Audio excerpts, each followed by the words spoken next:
మన అందరికీ తెలుసు కదండి, తామర పువ్వు ఎంతో స్వచ్ఛంగా, ఎంతో అందంగా, ఎంతో వికసించి అద్భుతంగా ఉంటుందండి తామర పువ్వు. కానీ ఆ తామర పువ్వు ఎక్కడ పూస్తుందంటే బురదలో. ఎందులోనండి? బురదలో.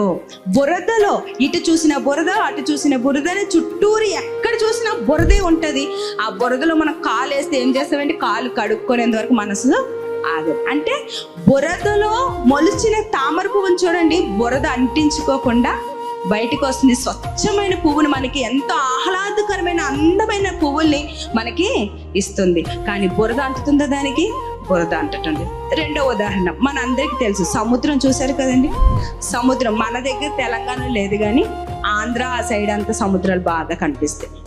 సముద్రం అండి పెద్దగా ఉంటుంది, దాని నీరు చాలా పుష్కలంగా మన కంటికి కనబడినంత దూరం వరకు ఆ సముద్రము విస్తరించి ఉంటుంది. కానీ అంత గొప్పగా ఉన్న సముద్రపు నీరు తాగడానికి ఏమాత్రం పనికిరాదు. ఎందుకు?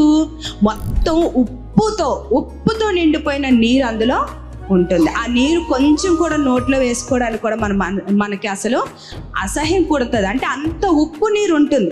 కానీ అదే ఉప్పు నీటిలో పెరిగినటువంటి చేపల్ని మటుకు మనం మంచిగా ఫ్రై చేసుకుంటాం, పులుసు పెట్టుకుంటాం, ఇగురు పెట్టుకొని మంచిగా తింటాం. అదేంటండి? ఉప్పు నీళ్ళలో పుట్టి పెరిగి జీవించినటువంటి చేపలకి ఏమంటలేదు? ఉప్పు అంటలేదు. అందుకే మళ్ళీ ఆ చేపల్ని ఉప్పుతోనే కడగాలి, ఆ చేపల్లో మళ్ళీ ఉప్పేసే వండుకోవాలి. అంటే ఆలోచించేయండి, మన కళ్ళ ముందు ఒక మంచి ఎగ్జాంపుల్స్ దేవుడు ఈ ప్రకృతిలో ఉంచాడు.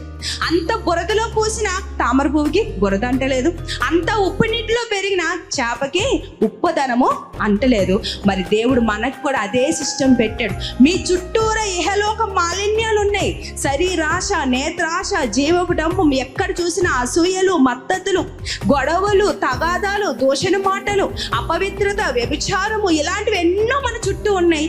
దేవుడు అంటున్నాడు, అందరి చుట్టూ నువ్వు బురద అంటించుకోకుండా, ఇహలోక మాలిన్యం అంటుకోకుండా నువ్వు ఉంటావే, అది భక్తి జీవితం అంటున్నాడు. దేవుణ్ణి నమ్మిన భక్తులంగా మనం ఎలా ఉండాలంటే, లోకం ఎలాగైనా ఉండని, నువ్వు మాత్రం పవిత్రంగా ఉండు. నీకు ఇహలోక మాలిన్యం అంటుకోకుండా నువ్వేం చేయు, నిన్ను నువ్వు కాపాడుకో అని దేవుడు మనకి చక్కని సందేశాన్ని అందిస్తున్నాడు.